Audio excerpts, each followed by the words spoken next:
Okay, real talk. You go to the doctor for a cold, and they run 17 tests, give you 4 medications, and hand you a bill that makes you consider moving to the forest. And yet, somehow, ancient humans, the ones who had 0 doctors, 0 hospitals, 0 medicine, lived to 70, 80, even 90 years old. No antibiotics, no surgery, no WebMD to scare them at 2 a.m. Meanwhile, we have all of that, and we're stressed, sick, and tired all the time. So what is going on? Were ancient humans just built differently? Or is there something they were doing, accidentally, that we completely stopped doing? Stick around, because the answer is going to make you question everything about how you live right now. First, let's destroy a myth you were probably taught in school. Ancient humans only lived to 35. You've heard that, right? Here's the thing. That number is a trap. It's a mathematical trick called average life expectancy, and it's being pulled by infant mortality. Back then, a lot of babies died very young.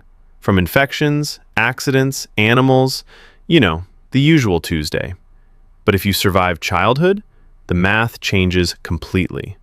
Studies on ancient skeletal remains show that adults who made it past 15 regularly lived into their 60s, 70s, sometimes their 90s. There are Roman census records showing people in their 80s still working. Hunter-gatherer tribes studied today, the closest thing we have to ancient humans, have elders well into their 70s who are active, sharp, and stronger than most of us after a flight of stairs. So no, ancient humans were not dropping dead at 35. They were actually thriving. And the real question is, why? Here's something brutal. The human body was designed, over millions of years, to walk about 12 kilometers a day. 12 kilometers a day. Do you know how many most of us walk today? Studies say the average office worker walks about 3,000 steps. That's roughly 2 kilometers. We were built as machines, and we're running us like we're screensavers. Ancient humans didn't exercise. They didn't have to. Their entire life was exercise. Finding food, building shelter, running from things that wanted to eat them. Cardio was not optional.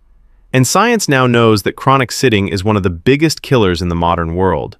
It raises your risk of heart disease, diabetes, depression, and back pain so bad you'll question your life choices every time you stand up.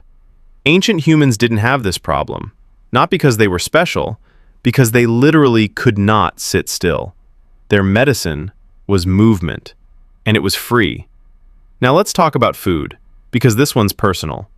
Ancient humans ate what they could find: berries, nuts, roots, lean meat, fish, insects if they were desperate or adventurous. No sugar, no refined grains, no processed anything. No food designed by a team of scientists specifically to make you unable to stop eating it. Modern science has a name for what ancient humans were eating: a diverse, whole food diet. And it turns out this is almost exactly what every nutrition researcher today tells us to eat. Ancient humans accidentally ate perfectly. Not because they were wise, but because they had no other choice. And here's the wild part. Their gut microbiome, the trillions of bacteria living in your stomach that control your mood, immunity, and energy, was incredibly diverse. Studies comparing ancient gut samples, yes, researchers analyze ancient poop, respect the hustle, to modern humans found we've lost almost half of the microbial diversity our ancestors had. Half. Basically, our guts are going extinct from the inside. And a sad gut means a sad immune system, which means more getting sick, which means more hospitals. See how this is all connected? All right, this section is going to hurt. Ancient humans slept differently than us. Not longer, actually about the same, 6 to 8 hours. But here's what was different. Their sleep was in sync with the sun. When it got dark, they slept. When the sun came up, they woke. Simple. Perfect. Their bodies were flooded with melatonin the second darkness hit. Their cortisol, the stress hormone, dropped naturally. Their cells repaired. Their brains cleaned themselves out, literally. Your brain has a waste clearance system called the glymphatic system that only activates during deep sleep. It flushes out toxins. including the proteins linked to Alzheimer's disease. Now, we have Netflix. We have phones emitting blue light that tells your brain, "Sun is up, stay awake," at midnight. We are running ancient biological software on absolutely broken hardware. And we wonder why we're tired, why we're anxious, why we feel like our brain is full of fog. Our brain is full of fog because we never let it clean itself.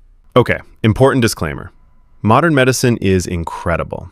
It has saved billions of lives. Vaccines, surgery, antibiotics, emergency care, all of it. Genuinely miraculous.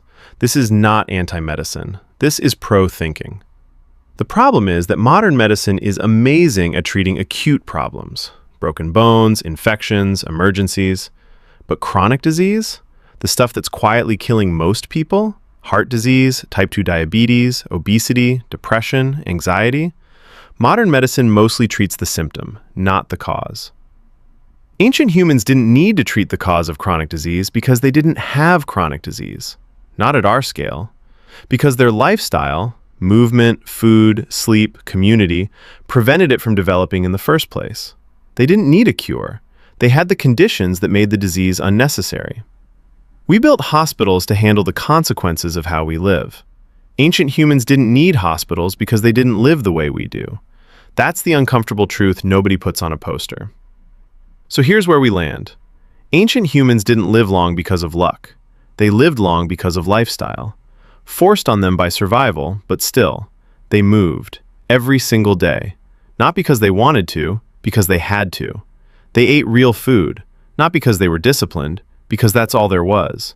They slept with the sun, not because they were enlightened, because there was nothing else to do in the dark. And they lived in tight communities where everyone knew each other, which, by the way, research shows is one of the most powerful predictors of long life. Loneliness, studies now say, is as deadly as smoking 15 cigarettes a day. We built a civilization, which is incredible, but somewhere along the way, we built ourselves out of the things that keep us alive. The good news? You don't have to go live in a forest. You don't have to hunt your dinner. You don't have to give up your phone. I mean, maybe a little. You just have to remember, your body is ancient. Your genes are ancient. Your biology hasn't changed in 200,000 years. And it's still waiting, patiently, for you to treat it the way it was designed to be treated. Move a little more. Eat a little more real. Sleep a little earlier. Talk to actual humans sometimes. Ancient humans didn't have hospitals, but they also didn't need them. That's worth thinking about. If this video made you think, share it with someone who still believes ancient humans only lived to 35. And subscribe, because next week, we're asking another question you've never thought to ask. See you then.